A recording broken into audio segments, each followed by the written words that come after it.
Quando você trabalha com a noção da vida como criação, e da vida e tudo que nela contém, tem uma encrenca teológica por trás. Se a divindade criou tudo, criou o mal também.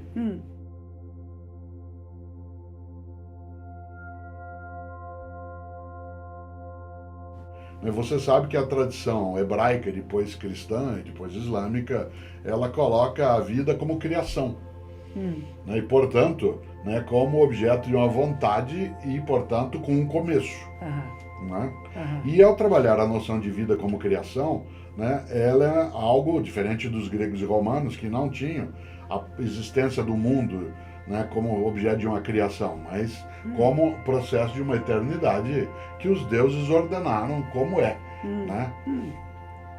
Quando você trabalha com a noção da vida como criação, e da vida e tudo que nela contém, tem uma encrenca teológica por trás. Se a divindade criou tudo, criou o mal também.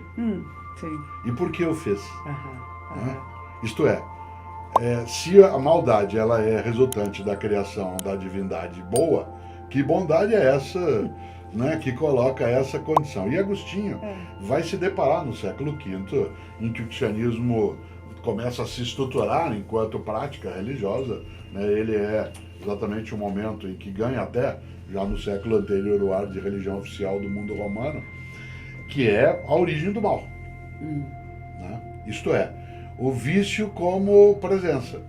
Se a gente está falando que a virtude ela é uma potência, nós temos que entendê-la como escolha. Exato. Né? De fazê-lo ou não. Mas se eu olho o vício, ele também é escolha. E se ele é escolha, é porque ele existe. E por que um Deus de bondade ou uma divindade fez com que isso fosse existente? Ora, Agostinho vai dar uma resposta para isso que até hoje eu não achei uma melhor. E ela tem a ver com o vício. Né? Agostinho dizia que o mal não existe por si mesmo. O mal é a privação do bem. Isto é, a nossa inclinação é para elevar a vida. Cada vez que eu me recuso, me furto, me ausento de fazer isso, eu vou para a privação do bem. Por isso a maldade, isto é, o vício, ele não tem uma presença êntica, como um ente. Ele não é objeto de uma criação. É a escolha humana que decidiu privar-se do bem. E aí o mal vem. Ora, volto isso em relação à virtude. Né? O vício, ele é uma privação. Uma privação do quê? Da nossa inclinação para cuidar da vida e partilhá-la, em vez de apenas agredi-la, ofendê-la. É uma visão bonita, né? Porque ela marca a ideia do humano como sendo um ser de bondade no ponto de partida. Não sei se ela tem toda a verificabilidade, mas ela tem uma presença bonita. É interessante porque o budismo não fala de origem, do que seria a criação, de onde veio. Tem até uma analogia bem interessante que se você leva uma flechada, é melhor que você tire a flecha e cure o buraco do que perguntar de que madeira veio, quem fez e de onde está. Então, não existe essa noção de Deus, não existe a noção de um Criador e que esteja criando separado da criatura. Para nós, tudo que existe é um processo incessante de causas, condições e efeitos. E não se fala da causa primeira. Não é importante saber qual seria a causa primeira. Essa é uma discussão que no budismo não entra. Então, nós não temos a ideia de uma criação, mas de alguma coisa que é co-criada, que é uma frase que eu gosto muito, tudo que existe é o co-surgir interdependente e simultâneo. Não tem nada sozinho, não tem nada que precedeu, porque existe um processo que está se mantendo e se transformando, que nasce, desaparece e torna a nascer, tem um momento de permanência, mas nada disso é fixo. E não há um personagem, ou uma entidade, ou uma energia separada daquilo que é como é. Então, uma das expressões muito do Zen é isso, assim é como é. As coisas são como são. Em japonês fala nyoze, nyoze. Percebe que é como é? E agora, sim, as nossas tendências e os nossos treinamentos. E não é só como é que eu escolho. Aí vem uma coisa difícil, porque a minha escolha vai depender muito do local onde eu nasci. Vai depender muito também. Eu nasço com tendências. Não é só dizer que eu nasço completamente bom e puro. Cada um de nós vai ter tendências hereditárias, genéticas, que têm muito a ver com a nossa ancestralidade e com essa caminhada que os nossos DNAs têm feito. Teve um fotógrafo inglês, que há uns 2 anos atrás fotografou o DNA brasileiro, e eu fui uma das pessoas, ele tirou um pouquinho de DNA, levou, e disse que há 5, 6 mil anos atrás, nós todos estávamos no norte da Ásia, da África. Somos africanos, somos muçulmanos, somos de todas as etnias possíveis. Isso está circulando em nós. Essa caminhada, que tendências foi dar esse meu DNA? Ele foi se modificando e se adaptando. Então eu tenho algumas tendências que são um pouquinho diferentes de outras pessoas. Tenho outras também do útero materno, na maneira que eu fui gerada, que eu fui amada ou não fui amada, daquilo que foi colocado em mim, vai fazer que eu faça escolhas. Então não é que eu sou o livre-arbítrio, eu questiono um pouco isso. Sim. Será que eu tenho essa liberdade? Alguns neurocientistas dizem que é 5%. Livre-arbítrio é 5%. 95% é quase que pré-determinado, parte pela genética, não como Lombroso diria, né, que claro, nasce de assassino com cara de assassino. A cabeça dele. E não também como Rousseau, que todo mundo é bom. Porque nascemos, a gente vê, eu tenho cachorros, por exemplo, a gente vê uns cachorrinhos que nascem, um é bravinho, briguento, o outro é mansinho, o outro come muito, o outro come pouco. Cada um tem uma característica, no momento do nascimento já vem com uma característica. Agora, o que vai ser treinado? Tive uma vez um cachorro muito bravo, briguento, queria morder tudo. Eu dei muito carinho, dei muito amor, ficava dentro de casa comigo, amansou. Não como aquele... Lembra um poema de São Francisco, do Lobo? Sim, claro. Não é uma maravilha isso? O Woody Allen dizia: o lobo e o cordeiro dormirão juntos, mas o cordeiro vai dormir com o olho aberto. Que ótimo, é isso aí. Portanto, essa é uma possibilidade.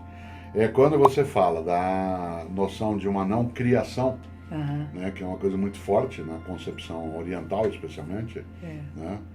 É interessante porque o mundo ocidental, onde a filosofia se constitui, vai fazer uma distinção entre aquele conhecimento que quer saber os comos e o conhecimento que vai em busca dos porquês. A filosofia só é possível no Ocidente porque não se procura os comos, mas os porquês. Né? Porque se você vai atrás dos comos, é uma outra dimensão. Dou um exemplo concreto. Estamos nós dois conversando aqui agora, dialogando, e de repente eu tenho um infarto. Caio duro aqui sobre a mesa do nosso diálogo. A gente chama imediatamente um médico. A primeira situação que vai acontecer aqui é perplexidade. Há uma perplexidade, um susto que aconteceu. A segunda coisa é vir até mim, né, e tentar ver se eu volto. E a pergunta, porque nesse infarto eu faleço. A pergunta é: volto de onde? Né?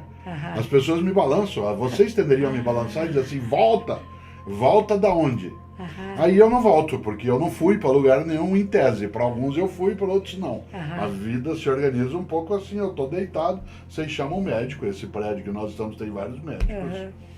E diz assim: olha, por que o Cortella morreu? O médico diz assim: sabe o que é? Ele teve um infarto, o coração é um músculo, né, e ele teve um sobreesforço, isso pode ser sinal de algum entupimento venoso, e aí houve um esgotamento, né, do músculo cardíaco, ele fibrilou, ele rasgou. Aí você fala assim: não, o senhor não entendeu a minha pergunta. Eu perguntei por que ele morreu. Ele disse: então, o coração é um músculo, né, ele não pode fibrilar, porque se houver ali algum tipo, há um esgotamento. Eu falei: não, eu quero saber por que ele morreu. O senhor está me respondendo como. Entendi. Ora, essa distinção entre o como e o porquê, no Ocidente, não necessariamente dentro do budismo, mas no Ocidente é a marca daquilo que será o campo das ciências e o campo da filosofia. Né? A filosofia vai em busca dos porquês. Quando você me diz, e eu até entendo, que ao receber uma flechada, pouco importa, né, como chegou em mim, para a ciência importa. Para a filosofia, não. O que importa é por quê. Ora, por que isso tem a ver com virtudes e vícios? Porque, em última instância, quando você afirma, né, de maneira bem decisiva e incisiva, que nosso livre-arbítrio ele é limitado a um percentual bastante reduzido, ainda assim, que seja os 5%. Mas é ele que decide tudo. É verdade. Porque toda a nossa escolha, toda a nossa vida, existência, uma das situações mais difíceis que eu vivi um dia foi coordenando uma conversa entre Drauzio Varela e Newton Bonder. sobre a maldade. Eram 2 horas de uma conversa, Drauzio Varela, um dos nossos maiores médicos, uma inteligência especial, e Newton Bonder, um grande rabino né, do Rio de Janeiro, que aliás é engenheiro civil de formação, que escreveu né, um livro clássico chamado A Alma Imoral. Isso. E o Drauzio Varela escreveu Estação Carandiru. Ele ficou mais de 20 anos dentro da penitenciária, trabalhando como médico voluntário. E, claro, cabe ao rabino lidar no dia a dia com a elevação do que há de bondoso no humano. E no meio dessa conversa eu fiz uma pergunta que me perturba até hoje a resposta. Porque eu perguntei a ambos: vocês acham que todo ser humano tem salvação? Isto é, todo ser humano pode ser recuperado? Ou seja, a virtude triunfa ao final para qualquer pessoa, ou haverá pessoas que não têm saída? E é claro que o rabino na hora, tal como talvez você e eu fizéssemos, mas eu com certeza, e o rabino também. Claro que a razão e a virtude triunfará. Todo mundo tem alternativa de melhora. Afinal, eu não seria educador se eu não acreditasse nisso. E o Dr. Drauzio disse: não, eu não acho. Eu acho que há pessoas que não têm alternativa. Eu acho que a maldade é tão presente nela que não há alternativa. E eu disse: mas e a tua postura como... Claro, uma pessoa boa, um médico.